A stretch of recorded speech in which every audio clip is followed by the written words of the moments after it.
Baik, selamat pagi semuanya. Salam sejahtera bagi kita semua. Terima kasih atas kehadiran rekan-rekan sekalian dalam sesi presentasi hari ini. Pada kesempatan kali ini, kami dari kelompok 6 akan membahas topik yang sangat penting dalam dunia pendidikan, yaitu perkembangan kemandirian dan tanggung jawab akademik.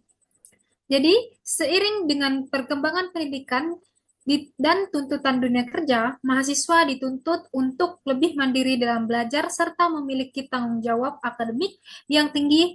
Dalam presentasi ini, kami akan melihat berbagai teori perkembangan yang relevan, mengidentifikasi tantangan yang dihadapi mahasiswa, serta membahas strategi pembelajaran yang dapat diterapkan untuk meningkatkan kemandirian akademik. Jadi untuk susunan acara pada hari ini, yang pertama itu ada pemaparan materi, lalu ada kesimpulan dan penutupan. Baik, langsung saja untuk materi pertama, saya akan membacakan pendahuluan pada materi pada hari ini. Saya akan membaca latar belakang pada materi ini, yaitu kemandirian dan tanggung jawab akademik adalah aspek penting dalam pendidikan yang sangat mempengaruhi keberhasilan mahasiswa. Di era globalisasi ini, mahasiswa dihadapkan pada berbagai tantangan yang menuntut kemampuan untuk mandiri dan tanggung jawab atas tindakan mereka, terutama dalam konteks akademik. Hubungan interpersonal yang kuat, dukungan sosial, serta metode pembelajaran yang efektif dapat berkontribusi pada perkembangan kemandirian akademik. Next. Adapun rumusan masalah pada materi kali ini kita akan membahas 6 rumusan masalah. Yang pertama ada bagaimana pengaruh efekasi diri terhadap kemandirian belajar. Lalu yang kedua ada bagaimana hubungan dukungan sosial dengan perkembangan kemandirian dan tanggung jawab mahasiswa. Lalu yang ketiga ada apa saja metode pembelajaran yang dapat meningkatkan kemandirian belajar mahasiswa. Lalu yang keempat ada tantangan apa saja yang dihadapi mahasiswa dalam mengembangkan kemandirian akademik mereka. Lalu yang terakhir itu ada yang kelima, strategi apa yang dapat diterapkan untuk meningkatkan kemandirian dan tanggung jawab akademik mahasiswa. Baik, kita masuk ke materi pertama. Materi pertama ini akan dibawakan oleh Nabila Rahman. Kepada Nabila Rahman, saya persilakan. Baik, terima kasih atas kesempatannya moderator. Sebelumnya, perkenalkan nama saya Nabila Rahman dengan NIM 2402095000001. Di sini saya akan membahas tentang tujuan analisis kelompok kami. Ada 3. Yang pertama itu menganalisis pengaruh efikasi diri, yang berisi tentang menilai sejauh mana kepercayaan diri mahasiswa mempengaruhi kemandirian belajar mereka. Yang kedua ada menjelaskan hubungan dukungan sosial yang diisi dengan menggali bagaimana dukungan dari teman dan dosen berkontribusi pada perkembangan tanggung jawab akademik. Dan yang terakhir mengidentifikasi metode pembelajaran efektif. Itu berisi tentang menemukan teknik pembelajaran yang dapat membantu mahasiswa menjadi lebih mandiri. Next. Selanjutnya ada beberapa landasan teori yang terkandung dalam materi kami. Yang pertama, menggunakan teori perkembangan psikologi Erik Erikson sebagai dasar analisis. Yang kedua, fokus pada tahap intimacy versus isolation, di mana individu belajar membangun hubungan yang saling mendukung, dan yang terakhir hubungan yang baik di lingkungan akademik berkontribusi pada kemandirian dan tanggung jawab mahasiswa. Kemudian ada beberapa indikator kemandirian pembelajaran menurut kelompok kami, yaitu yang pertama percaya diri. Mahasiswa harus merasa yakin dengan kemampuan mereka untuk belajar mandiri. Yang kedua ada inisiatif, dorongan untuk belajar secara mandiri dan mencari tahu lebih banyak informasi. Yang ketiga ada disiplin, kemampuan untuk mengikuti jadwal dan menyelesaikan tugas tepat waktu. Dan yang terakhir ada tanggung jawab, yaitu kesadaran diri dalam belajar dan menyelesaikan tugas dengan sungguh-sungguh. Selanjutnya, pada kasus kami ada beberapa analisis kasus mengenai kemandirian belajar mahasiswa Fakultas Sosial Sains Universitas Pasca Budi Medan. Yang pertama ada memperhatikan rendahnya tingkat kemandirian sebagai masalah umum yang berdampak negatif pada prestasi akademik, dan ada juga menyoroti pentingnya mengatasi tentang ini untuk mempersiapkan mahasiswa memasuki dunia kerja. Baik, itu saja materi dari saya. Terima kasih, saya kembalikan ke moderator.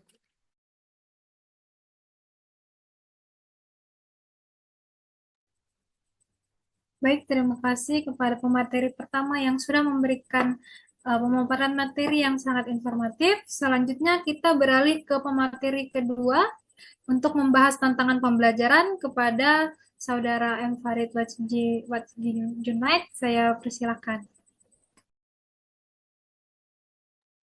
Baik, terima kasih atas kesempatan yang telah diberikan. Perkenalkan, nama saya Farid Wajidi Junaid dengan NIM 20240209500054. Tantangan pembelajaran. 1. Kesulitan mengembangkan kemandirian belajar. Mahasiswa sering mengalami kesulitan dalam mengatur waktu dan motivasi diri untuk belajar. 2. Kurangnya inisiatif. Banyak mahasiswa tidak mampu mengarahkan dan mengelola proses belajarnya sendiri. 3. Rasa malas dan keengganan. Rasa malas yang muncul selama perkuliahan dapat memperpanjang masa studi. Next. Baik, adapun strategi pembelajaran. 1. Meningkatkan efikasi diri. Menggunakan tantangan yang dapat diselesaikan untuk meningkatkan kepercayaan dari mahasiswa. 2. Penerapan metode pembelajaran inovatif seperti problem based learning atau PBL dan project based learning atau PJBL untuk mendorong kemandirian. 3. Flipped classroom.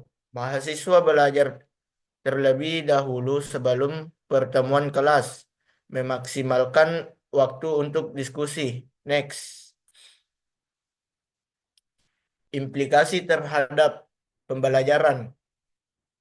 Adapun penyesuaian metode pembelajaran, metode yang lebih aktif dan berbasis pengalaman lebih efektif dalam meningkatkan kemandirian dan tanggung jawab akademik, dan adapun juga rekomendasi bagi pendidik.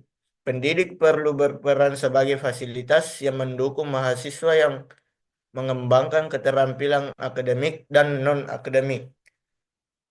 Next. Itulah materi yang sempat saya bawakan. Saya kembalikan ke moderator. Baik, terima kasih kepada pemateri kedua yang sudah memaparkan tentang strategi pembelajaran. Selanjutnya, materi yang terakhir akan dibawakan oleh Reski Rizaldi. Kepada Reski Rizaldi, saya persilakan.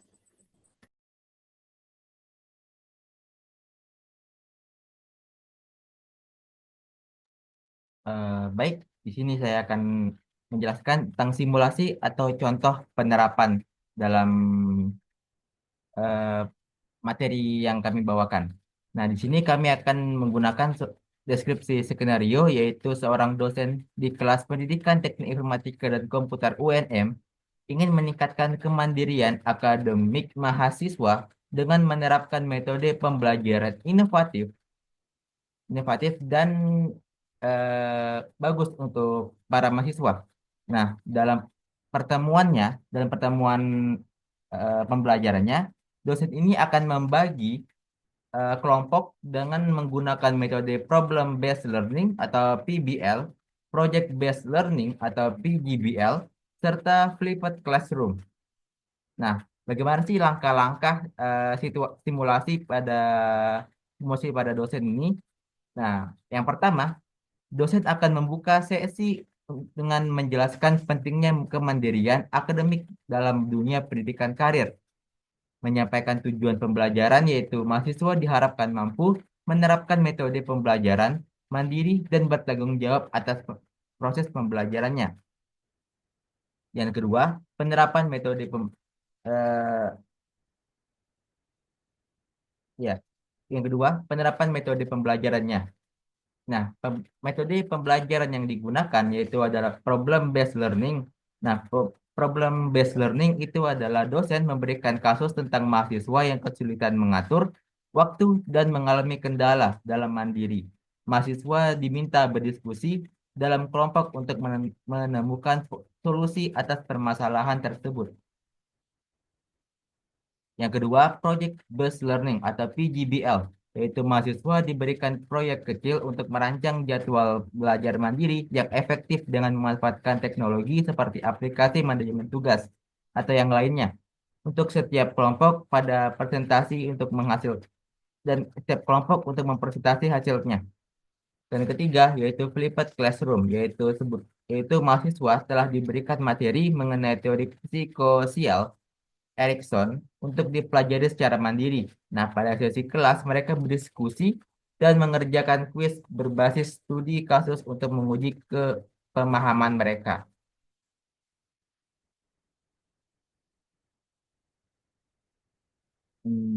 Nah, keunggulan dari PBL yaitu adalah mendorong pemikiran krisis dan kemampuan pemecahan masalah. Kedua, mengembangkan keterampilan kolaborasi dan komunikasi. Dan ketiga, membantu mahasiswa untuk mengaitkan teori dengan aplikasi di dunia nyata. Yang kedua, Project Based Learning atau PGBL itu keunggulannya meningkatkan kemandirian dan tanggung jawab akademik dan mahasiswa, melatih manajemen waktu dan disiplin dalam mengerjakan tugas, dan ketiga memberikan pengalaman praktis yang berguna untuk dunia kerja. Dan terakhir, keunggulan Flipped Classroom yaitu meningkatkan inisiatif mahasiswa dalam belajar, mengurangi ketergantungan pada dosen dalam memahami materi, dan ketiga memanfaatkan waktu kelas untuk untuk interaksi yang lebih mendalam. Dengan menggunakan metode ini, mahasiswa dapat mengembangkan efikasi diri dan meningkatkan motivasi belajar mereka, dan serta siap menghadapi tantangan akademik serta dunia kerja. Sekian dari penjelasan yang saya bisa sampaikan. Saya akan kembalikan ke moderator. Baik, terima kasih kepada pemateri ketiga sekaligus pemateri terakhir pada presentasi perkembangan kemandirian dan tanggung jawab akademik. Jadi setelah pemateri sesuai dengan susunan acara tadi, setelah pemaparan materi, kita akan lanjut ke sesi kesimpulan, di mana saya yang akan membacakan kesimpulan pada hari ini, yaitu perkembangan dan tanggung jawab akademik dipengaruhi oleh efikasi dari dan dukungan sosial. Lalu ada pentingnya metode pembelajaran inovatif dan mendorong mahasiswa untuk lebih mandiri dan bertanggung jawab. Next. Baik, mungkin itu saja presentasi singkat dari kami. Apabila ada kesalahan kata dalam menjelaskan atau kesalahan kata, kami mohon maaf. Saya Elsa Natasha selaku moderator pada hari ini pamit undur diri. Selamat pagi.